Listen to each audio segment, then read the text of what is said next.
welcome back to the Home Bar Beginner with me, Vic Vinegar, and tonight we're going to be trying something a little bit different, and I mean that both in the recipe I'm going to be trying as well as the video format. So I'm going to be trying something from scratch, and by that I mean I'm literally making it up as we go. So it's kind of a bit of necessity. I want to make a drink, I have limited supplies. Randomly enough, I happen to have Chambord of all things, so I want to play around with that. I also want you guys to be able to see my reaction if it's really terrible, or it'll be a fantastic repertoire sort of recipe if it actually turns out being good. So what I'm going to try today is to make a form of Chambord Manhattan. So it's taking a riff on the traditional Manhattan, which is your whiskey. And typically it's rye whiskey. I am using bourbon, and you would use sweet vermouth. Instead, I'm going to try Chambord. So I've got a sweet vermouth or a red vermouth sitting right here. This is a kind of not great one, so it's really just a display piece for me. That's a whole nother story, but it is more of an object than it is a drink. So instead, I'm gonna go ahead and play around. Also with that, typically you have that sweet vermouth that interacts with the rye whiskey. The rye whiskey has a little bit of the spice, the sweet vermouth has a little bit of the herbaceousness, and then you add Angostura bitters, which adds more spice to it. So you kind of have these spice notes to it. So in this one, I lack the spice both from the sweet vermouth, or the herbal from the sweet vermouth, and I lack the spice from not having rye whiskey. So I'm gonna go ahead and really buckle down on the Angostura bitters. Typically you do like 2, 3, maybe 4 dashes in a traditional Manhattan. I'm just gonna say screw it and go for 5. That's what we're gonna aim for. Finally, I'm gonna go ahead and garnish it with a lemon. That is at least semi-traditional. I am keeping one thing correct about this, so let's see how it goes. Okay, so there's kind of no backstory on this drink because I'm making it up on the spot. So this will be a relatively quick video. I'll go into the details of a real Manhattan when I do a real Manhattan and do it justice that way. So what we're going to go ahead and start with, we're going to try and stick to traditional proportions, or at least by some recipes, traditional proportions of whiskey to mixer, I guess we'll call it. So we're going to go ahead and start with 2 ounces of bourbon. So we're going to use our Kentucky straight bourbon. And we're gonna fill this puppy up to 2 ounces. Boom. Now I've gone ahead and already cooled down my mixing glass. I've also filled it with ice. So you really want to use as much ice in here as possible. That really helps you to control the dilution and also get it colder. So it's kind of a common misconception that if you use, this is more to your drinks, not necessarily in your mixing, but a lot of people think if you use less ice, you get less dilution, your drink is less watered down. That's actually not true. If you use more ice, you get less dilution because it keeps it colder longer. It doesn't allow the ice to melt, period. So, hopping back on track to the recipe. So we're gonna go ahead and add 3/4 of an ounce of Chambord, and that's gonna sweeten this up, and it's gonna give it some berry, holy cow, it's gonna give it some berry notes. Alright, so this stuff is really high in sugar, hence why I managed to crystallize the cap on there. So 3/4 of an ounce.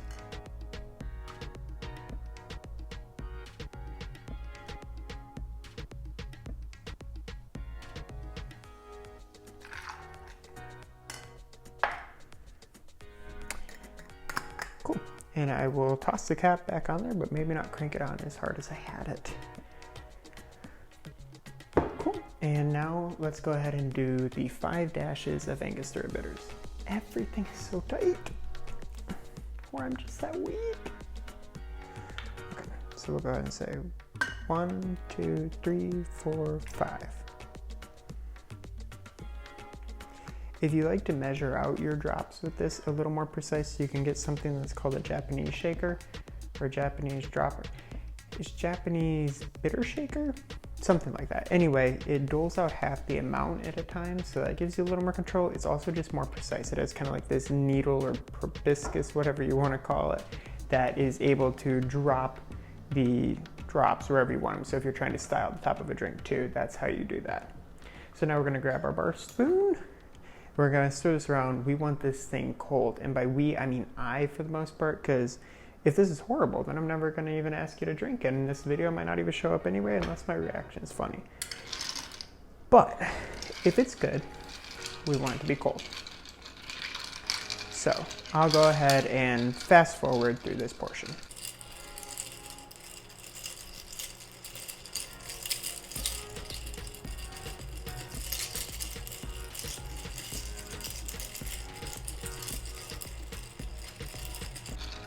Okay, so that should be coming down to temperature.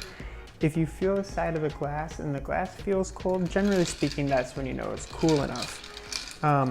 Some people are actually able to get the side of the glass to frost. That's a bit harder, and that sometimes just takes a ton of ice. So now I'm gonna go ahead and cut and go ahead and get our martini glass, or another traditional serve would be, a traditional serve for an actual Manhattan would be in a coupe glass. So either one of those will work. I have a martini glass on hand that's in the freezer. Okay, we've got our glass. We have our mixed and chilled cocktail. I'm gonna go ahead and grab the julep strainer that I've got, slap it on top to hold the ice back, and we're gonna pour it right on in.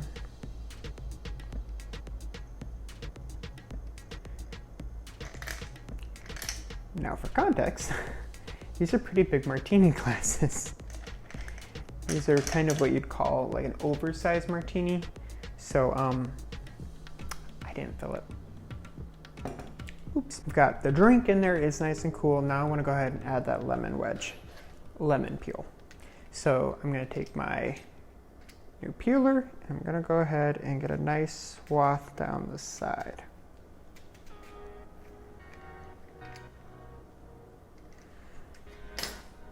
Ta-da! I'm going to go ahead and express the oils on the top.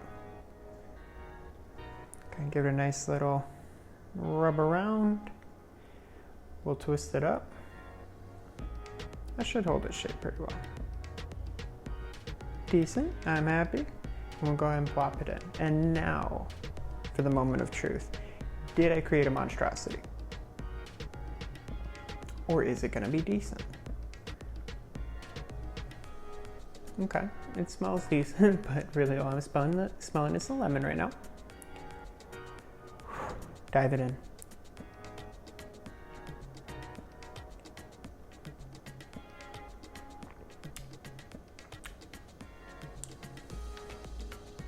Okay, actually, that's pretty good.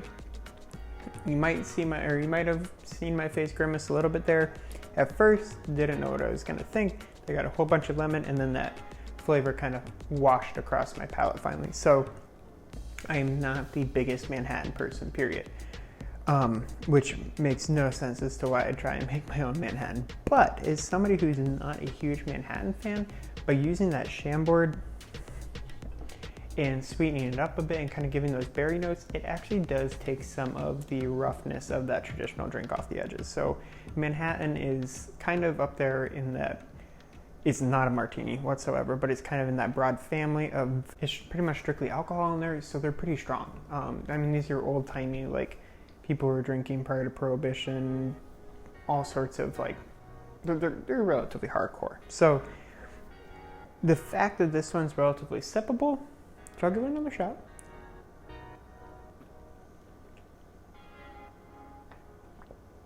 Yeah, I'd make that again. I would be happy to recommend it. I'm saying this right now, it's a strong one, so it's not necessarily something that you're going to plow through unless you are a huge whiskey fan. Chambord's not all that common to just have on your shelf, but if you do have it and want to play around with it and you're done with kind of playing around with fruity drinks and stuff, you've seen it in my version of Sex on the Beach, so that's another one that is really great in. But if you want to try something a little more classic or a spin on a classic, this is pretty excellent. The one thing I would change if I had it available, I would go back to that rye whiskey. I think it's a little bit, dare I say, a little bit too sweet. I mean, it's not sweetened with anything other than the Chambord.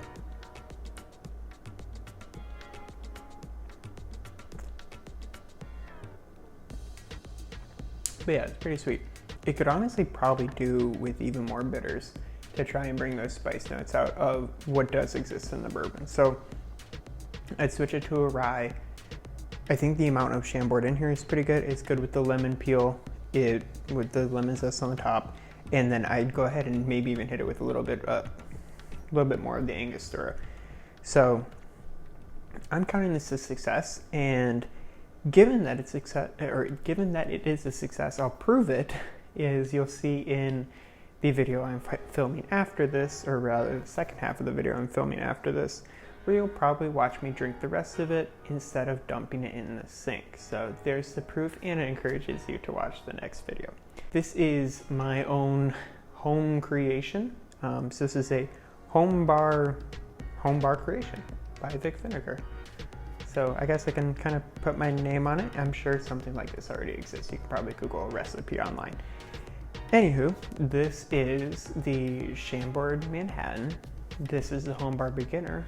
I'm Vic Vinegar, and I hope that you stay tuned to the channel and check out the next videos that come out. That is really cranked up.